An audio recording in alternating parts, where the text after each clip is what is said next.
नमस्कार दोस्तों, कैसे हैं सब। उम्मीद करता हूं सब अच्छे होंगे। दोस्तों, प्रतिभा नॉलेज सेंटर में आपका हार्दिक स्वागत और अभिनंदन करता हूं। कोरोना काल चल रहा है, सभी जो है अपने एहतियात बरतें, मास्क लगाकर ही घर से निकलें, 2 गज की दूरी का पालन करें। दोस्तों, जैसा कि मैंने आपको पहले ही बताया था कि नगर पालिका संबंधी कार्यों के बारे में जानकारी और राजस्थान सेवा नियमों के संबंधी जानकारी से संबंधित वीडियो बना करके समय समय पर डालूंगा। तो दोस्तों, आज राजस्थान सेवा नियम से संबंधित एक महत्वपूर्ण वीडियो मैं लेकर आया हूं। और ये वीडियो क्योंकि अवकाश से संबंधित है और अवकाश के विभिन्न प्रकार होते हैं, उसमें राजस्थान सेवा नियम का कौन सा नियम लागू होता है और उसका पूर्णतः स्पष्टीकरण सहित मैं वीडियो डालूंगा। तो इसके कई पार्ट होंगे, विभिन्न भागों में ये वीडियो बनेगा, तो इसके अलग अलग भाग में डालूंगा। आज ये प्रथम भाग है। इसके साथ ही दोस्तों, मैं आपको जानकारी दे देना चाहूंगा कि इससे संबंधित यदि आपको पीडीएफ प्राप्त करनी है तो मैंने प्रतिभा नॉलेज सेंटर के नाम से एक टेलीग्राम चैनल बनाया है, जिसका लिंक आपको डिस्क्रिप्शन में नीचे मिल जाएगा। तो वहां पर जाकर के आप इससे संबंधित राजस्थान सेवा नियमों के संबंध में जो भी पीडीएफ जो मैं मैटर डाल रहा हूं वीडियो ग्रुप में, उसकी पीडीएफ भी आप प्राप्त कर सकते हैं। तो चलिए दोस्तों, प्रारंभ करते हैं। प्रारंभ करने से पहले आपसे वही गुजारिश कि प्रतिभा नॉलेज सेंटर चैनल को सब्सक्राइब जरूर करें और इसको लाइक और शेयर करें। दोस्तों, काफी मेहनत से और टाइम निकाल करके वीडियो बनाना पड़ता है, तो आपसे पुनः निवेदन है, लाइक, सब्सक्राइब और शेयर जरूर करें। Thank you. दोस्तों, अवकाश प्रत्येक सरकारी कार्मिक को जो सरकारी सेवा में नियत है, उसको कार्य के एवज में उसको जो है अवकाश, विभिन्न प्रकार के अवकाश मिलते हैं। तो राजस्थान सेवा नियम का नियम 57 ये कहता है कि आप कार्य संपादन के द्वारा ही अवकाशों का अर्जन कर सकते हैं। अर्थात यदि आप सेवा करते हैं तभी आपको विभिन्न प्रकार के अवकाश जो है मिलते हैं। वो अवकाश कितने प्रकार के हैं, वो कितने कितने अवकाश मिलते हैं, उसके बारे में मैं अगले वीडियो में विस्तार से जानकारी दूंगा। आज मैं अवकाशों का, विभिन्न अवकाशों का जो है परिचय दे देता हूं, उसमें कौन से नियम लागू होते हैं। तो मैंने आपको बता दिया, नियम 57 के तहत आप कार्य संपादन करेंगे तो ही आपको अवकाश प्राप्त होंगे। आरएसआर नियम 59 ये कहता है कि अवकाश जो है अधिकार नहीं है किसी भी कार्मिक का, चाहे वह राजपत्रित कर्मचारी हो चाहे वह अराजपत्रित कर्मचारी हो। अवकाश अधिकार नहीं है, यह प्राधिकारी के विवेक पर निर्भर करता है कि जन सेवा प्रभावित नहीं हो और कार्मिक के जो आवश्यक कार्य है वह भी संपादित हो जाए। उन दोनों में संतुलन बिठाते हुए प्राधिकृत अधिकारी, जो कि किसी भी कर्मचारी का हेड ऑफ ऑफिस जो प्रभारी है, वह उसको स्वीकृत या अस्वीकृत करने के लिए सक्षम है। दोस्तों, राजस्थान सेवा नियम जो 60 है वह ये कहता है कि अवकाश का प्रारंभ जिस दिन आप जो है अपने कार्य का स्थानांतरण किसी और को कर देते हैं उस दिन से होता है, और अवकाश का समाप्त जो है जिस दिन आप जो है कार्य ग्रहण कर लेते हैं पुनः आकर के, उसके पहले दिन अवकाश समाप्त हो जाता है। दोस्तों, राजस्थान सेवा नियम 60 का ये कहता है कि जिस दिन आप अवकाश के लिए आवेदन करते हैं, उस आवेदन पत्र में अवकाश के दौरान आप कहां रहेंगे इससे संबंधित पूर्ण पता और पूर्ण जानकारी वहां पर लिख करके आपको हेड ऑफिस को देनी होगी।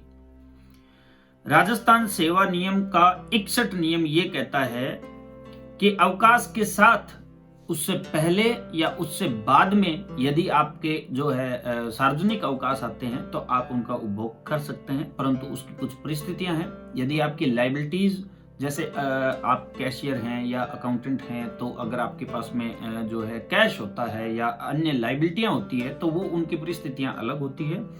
उसके संबंध में जो हेड ऑफ ऑफिस है वह यह निर्धारण करेगा कि आप किस तरीके से उन सार्वजनिक अवकाशों का उपभोग करेंगे या नहीं करेंगे।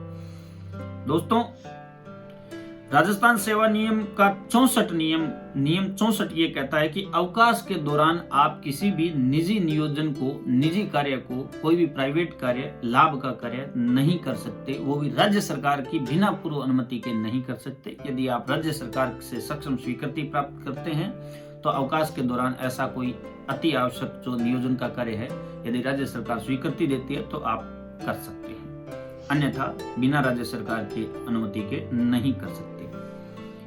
दोस्तों, राजस्थान सेवा नियम का नियम 66 ये कहता है कि अवकाश के दौरान आपको सक्षम प्राधिकारी द्वारा वापस भी बुलाया जा सकता है। ऐसा नहीं है कि एक बार अवकाश स्वीकृत हो गया है तो आप अवकाश का उपभोग ही करेंगे। यदि जन सेवा प्रभावित होती है या ऐसा कोई महत्वपूर्ण कार्य जैसे कि आचार संहिता लगना है, जैसे कि आपातकाल लगना है या विभिन्न प्रकार के जो अति आवश्यक अति महत्वपूर्ण प्रवृत्ति के कार्य हैं, ऐसी दशा में आपको वापस बुलाया जा सकता है। राजस्थान सेवा नियम का नियम 70 चिकित्सा संबंधी अवकाश के बारे में कहता है। दोस्तों, चिकित्सा संबंधी अवकाश आपको कितने मिलते हैं और उनका जो है किस तरीके से जोड़ होगा, जो आपकी सर्विस बुक है उसमें किस तरीके से संधारित किए जाएंगे, वो एक अलग वीडियो में डालूंगा। परंतु आप जो है एक किसी भी प्राधिकृत सक्षम चिकित्सक अधिकारी द्वारा जो है विभिन्न जो चिकित्सा प्रमाण पत्र प्रस्तुत कर अधिकतम जो है आप 60 दिवस का चिकित्सा अवकाश ले सकते हैं 2 माह का। यदि उससे अधिक होता है तो आपको चिकित्सा बोर्ड के समक्ष जो है उसको प्रस्तुत करना होता है। वो भी सक्षम अधिकारी द्वारा इस बात की रिपोर्ट की जाती है। वो 10 दिन 15 दिन का भी यदि चिकित्सा अवकाश है तो वो मेडिकल बोर्ड से आपका सत्यापन करवा सकते हैं। यदि चिकित्सक इस बात को लिख देता है कि भाई ये 2 माह से अधिक का हो गया है या मेरी दृष्टि में यह चिकित्सा बोर्ड से करवाया जाना उचित होगा, तो वह भी पहले भी चिकित्सा बोर्ड से करवाया जा सकता है। राजस्थान सेवा नियम का 75 रूल्स जो 75 है वो ये कहता है कि चिकित्सा का प्रमाण पत्र जो सिकनेस आपने दी है वह किसी भी प्रकार के अवकाश का अधिकारी आपको घोषित नहीं कर देता है। यदि आपने सिकनेस दे दिया है तो आपको अपने सक्षम अधिकारी के आदेशों की प्रतीक्षा करनी चाहिए। वह उसको बोर्ड के समक्ष भी प्रस्तुत कर सकता है। वह उसको यदि पाता है कि उसकी नजर में यह सही नहीं है तो उसके कुछ भी आदेश हो सकते हैं, वो उसके विवेक पर निर्भर करते हैं। दोस्तों, राजस्थान सेवा नियम जो 76 है वो अराजपत्रित सरकारी कर्मचारियों द्वारा चिकित्सा प्रमाण पत्र प्रस्तुत करने से संबंधित है। उसमें यह कहा गया है कि चिकित्सक जो है सामान्यतः रोग की प्रवृत्ति, बीमारी की संभावित जो अवधि है वह अंकित करेगा। जहां राजकीय कर्मचारी बीमार हुआ है वहां राजकीय यदि कोई चिकित्सक जो है अधिकारी वैद्य हकीम, शब्दों पर गौर कीजिए, चिकित्सक वैद्य हकीम राजकीय कर्मचारी नहीं है, राजकीय सक्षम प्राधिकारी नहीं है, तो रजिस्टर्ड मेडिकल प्रैक्टिशनर से भी प्रमाण पत्र संलग्न करवा करके अवकाश के लिए अप्लाई किया जा सकता है। यहाँ रजिस्टर्ड जो चिकित्सक की बात आती है तो एलोपैथिक, आयुर्वेदिक और यूनानी जो चिकित्सक है राज्य सरकार के सेवारत डॉक्टर्स हैं वो इसके अंतर्गत आते हैं। होम्योपैथिक जो राज्य सरकार से अप्रूव डॉक्टर है, राज्य सरकार का सेवा में रत डॉक्टर है, वह अधिकतम जो है 15 दिवस तक का चिकित्सा प्रमाण पत्र दे सकता है। राजस्थान सेवा नियम 78 ऐसे सरकारी कर्मचारियों को चिकित्सा प्रमाण पत्र जो ड्यूटी पर लौटने के अयोग्य हैं। यदि कोई कर्मचारी जो है बिल्कुल डिसेबल हो जाता है, यदि वह कार्य करने में सक्षम नहीं है, तो डॉक्टर से यह उम्मीद की जाती है कि वह उनके चिकित्सा प्रमाण पत्र पर यह टिप्पणी अंकित करे कि यह कर्मचारी जो है राज्य सेवा में स्थायी रूप से कार्य करने हेतु अयोग्य हो गया है। तत्पश्चात राज्य सरकार जो है उसको अनिवार्य सेवानिवृत्ति या संबंधित जो भी नियम लागू होते हैं उनके अनुसार कार्रवाई करेगी। तो दोस्तों, ये थे अवकाशों के कुछ परिचय, कुछ प्रकार, जो अवकाशों की एक तरीके से हम कह सकते हैं कि भूमिका थी। अवकाश के विभिन्न प्रकार किस तरीके से होते हैं, कितने अवकाश किस कर्मचारी को मिलते हैं, किस सेवा में कितने प्रकार के अवकाश मिलते हैं।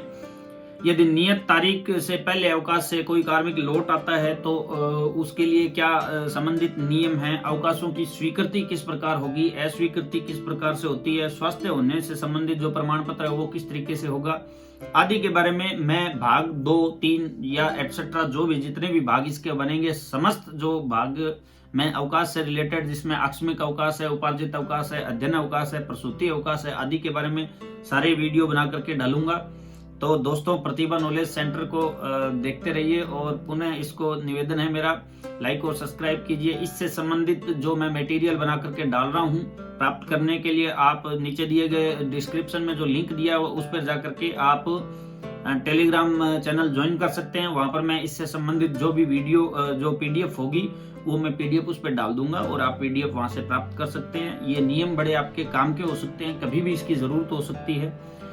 तो दोस्तों ठीक है, आज के लिए इतना ही। थैंक यू, गुड नाइट, शब्बा खैर, शुभ रात्रि।